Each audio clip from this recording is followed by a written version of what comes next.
रात के ठीक 9 बजे सेलम रेलवे स्टेशन से वैसे ही धीरे धीरे रफ्तार पकड़ती है और अपने डेस्टिनेशन की ओर सामने चलती है। और उस ट्रेन का नाम रहता है 11,066। नाम है ट्रेन का सेलम चेन्नई एक्सप्रेस। वैसे ही अपने डेस्टिनेशन की ओर जैसे सब ट्रेन चलते वैसे वो भी ट्रेन चल रहा था। लेकिन किसी आम यात्री के लिए वो भी ट्रेन एकदम सिंपल खास था। लेकिन दो डब्बे के अंदर इतना पैसा रखा हुआ था कि अकेला मतलब शहर 3-4 शहर खरीद ले। मतलब 342 करोड़ रुपया वो भी नगद रखा हुआ था। 224 बंद लकड़ी के डब्बों में वो भी 342 करोड़ रुपया रखा हुआ था। और उसके सामने पुलिस फोर्स गार्ड सब रखा हुआ था।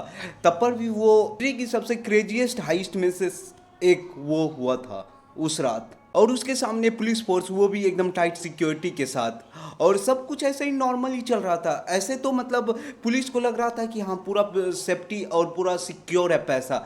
लेकिन सिर्फ पुलिस को लगा था और उस रात इतना क्रेजीएस्ट हिस्ट्री में चोरी हुआ था कि मतलब वो आज भी मतलब पुलिस के फाइलों में इम्पॉसिबल सा शब्द लिखा जाता है कि कैसे हो सकता है। ट्रेन का डिब्बा पूरा पैक था। इतना पैक था कि मतलब हवा के अलावा और उसके अंदर कुछ आ ही नहीं सकता था। लेकिन तब पर भी चोरों ने कैसे भी करके छत पर चढ़ गया था। और किसी के हाथ में वेल्डिंग, किसी के हाथ में कटर मशीन, किसी के हाथ में कुछ और वो एकदम सेफेस्ट बोगी में चला गया। मतलब वो जिसमें पैसा रखा हुआ था उसके छत पे चला गया। फिर कोई लोहा काट रहा था तो कोई मतलब वो चीज को सील पैक कर रहा था कि हाँ कोई साइलेंटली हो, नीचे पुलिस वाले देख ना ले ऊपर। और गेस व्हाट, वो काट भी लिया था। उसमें आरबीआई से मतलब निकाला हुआ पैसा नहीं था। वो कह सकते हो कि कुछ नोट बहुत पुराने हो जाते, कुछ नोट बहुत मतलब गंदे हो जाते। तो उसके भाषा में मतलब आरबीआई एक मुहिम चलाता है कि हाँ अगर कुछ नोट फट गए या कुछ नोट ऐसा अगर पुराना हो गया या फिर कुछ नोट ऐसा अगर चलने लायक नहीं रहा तो वो रिप्लेस करके बैंक को देते हैं और जो आदमी से लिया उसको दिया जाता है। ठीक है। और उस ट्रेन में भी वैसा ही मतलब 342 करोड़ रुपया रखा हुआ था। वो भी एकदम पूरा मतलब नया नया नहीं, एकदम पुराना नोट रखा हुआ था। और सबसे ज़्यादा दो बैंकों से उठाया गया, एक तो इंडियन बैंक और दूसरा स्टेट बैंक ऑफ इंडिया। इन दोनों बैंक से सबसे ज़्यादा वो पुराने नोटों का गड्डी उठाया गया।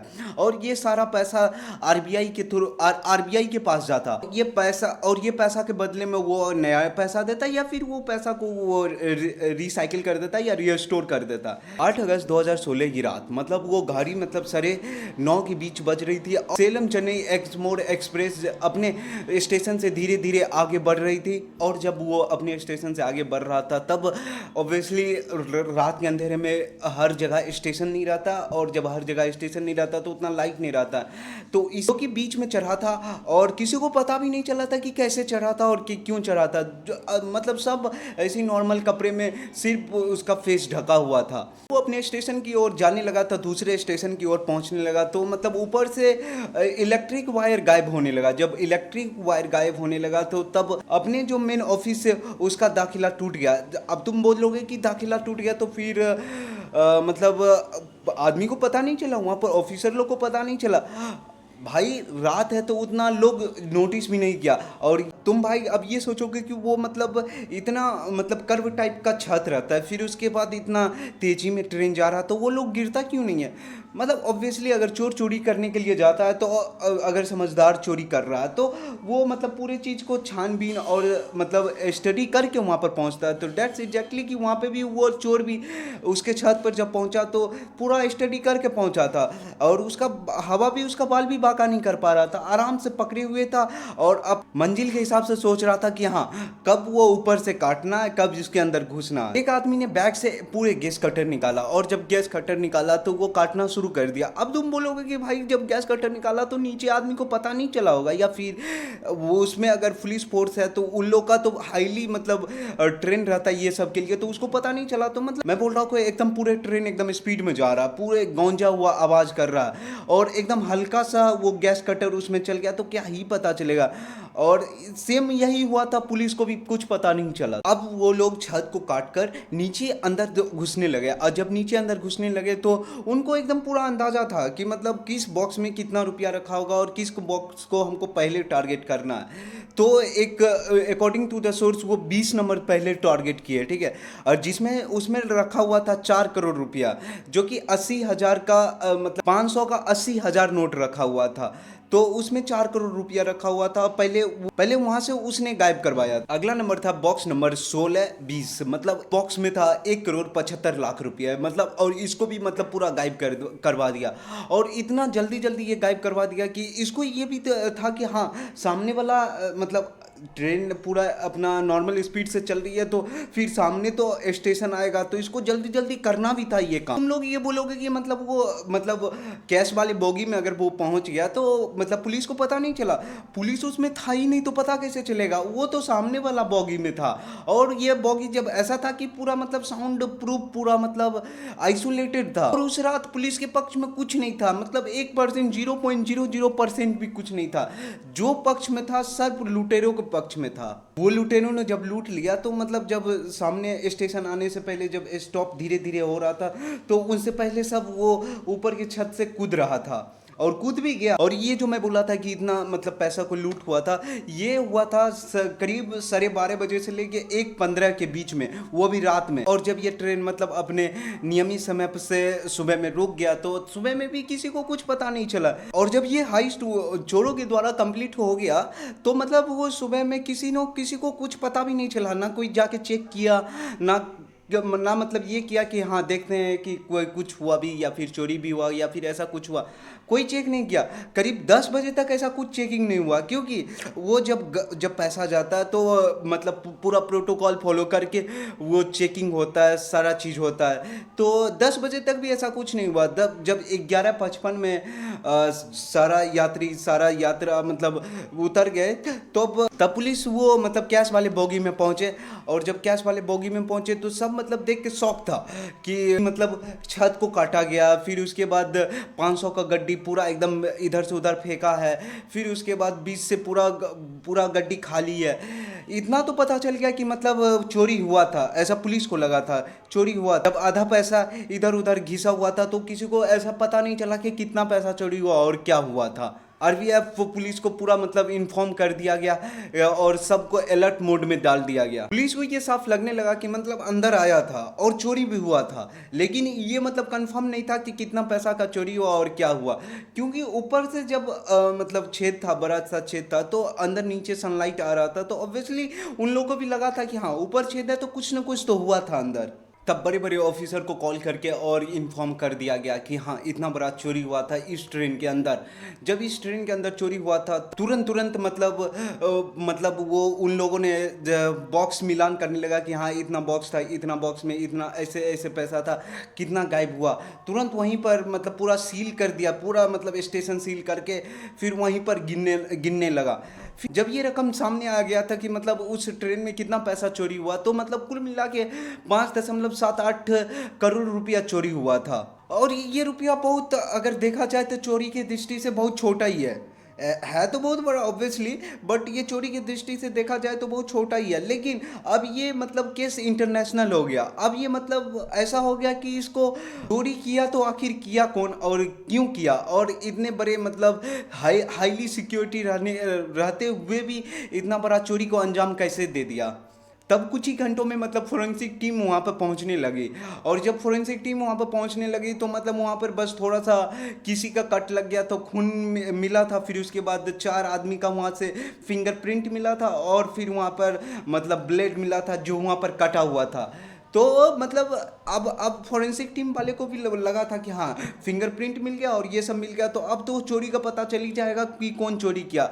लेकिन यहाँ पर भी पूरा निराशा हाथ में लगी, मतलब किसी को कुछ नहीं पता चला, ना फिंगरप्रिंट किसी से कोई इंडियन से मैच हो रहा था, ना किसी को कुछ मैच। जब इन लोगों को भी लगा था कि हाँ फिंगरप्रिंट्स और ब्लड सैंपल मिल गया तो ऑब्वियसली, और उसके बाद सीसीटीवी कैमरा फोटोज मिल गया, तो ऑब्वियसली जल्दी जल्दी सप्ताह भर में या फिर महीना भर में ये केस को जल्दी मतलब ख़त्म हो जाएगा।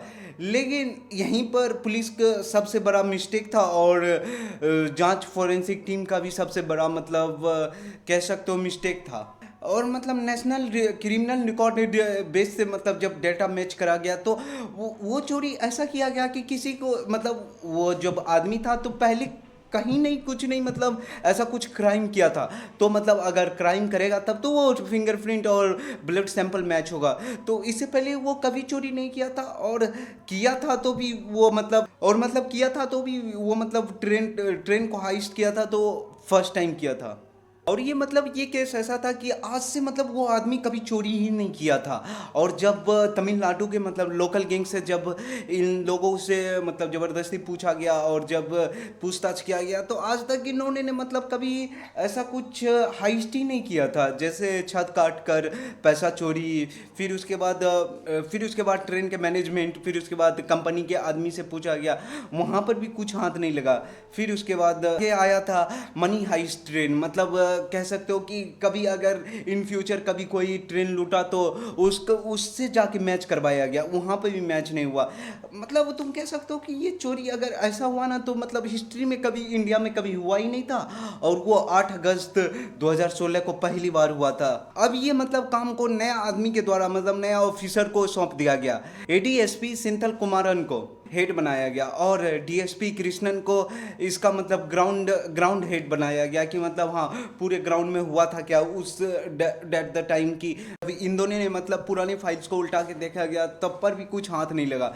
फिर उसके बाद 2017 के लास्ट में फोरेंसिक फॉनली अप्रोच वहाँ पर भी फेल हो गया था, और ये मतलब फेल होना इस केस को और अलग बना देता है। अगस्त 2018, 2 साल मतलब नाकामियों की वजह से फिर उसके बाद केस को सही दिशा में ले जाया गया। सेल टावर डाटा और जियो स्पेसिंग मैपिंग को मतलब सही कोऑर्डिनेट के ऊपर रखा गया, और तब एक से दो नाम हमेशा चर्चे में रखा गया उस 8 अगस्त की रात को, जबकि 50-60 नंबर को मतलब क्रिमिनल डाटा बेसिस से पूरा एकदम रखा गया, तो कुछ नाम मतलब बार बार वहां पर लिया जा रहा था। यहाँ तक कि मतलब उसका पूरा वेरिफिकेशन आईडी आने लगा कि वो किस जाति का है, क्या है, मतलब सब कुछ पता नहीं लगा। और ये मतलब इन्वेस्टिगेशन इतना टाइट था कि मतलब उसका फेस से लेके फिंगरप्रिंट यहाँ पर मैच होने लगा 2 साल बाद। फिर वहाँ पर सीबीआई ने एक जांच देकर फिर मध्य प्रदेश जाने लगा, और फिर वहाँ पर दिनेश पारदी और फिर उसके बाद मोहन पारदी को अरेस्ट करके 2 दिन लगातार पूछा गया कि हाँ उस रात हुआ था कैसे और क्या हुआ था।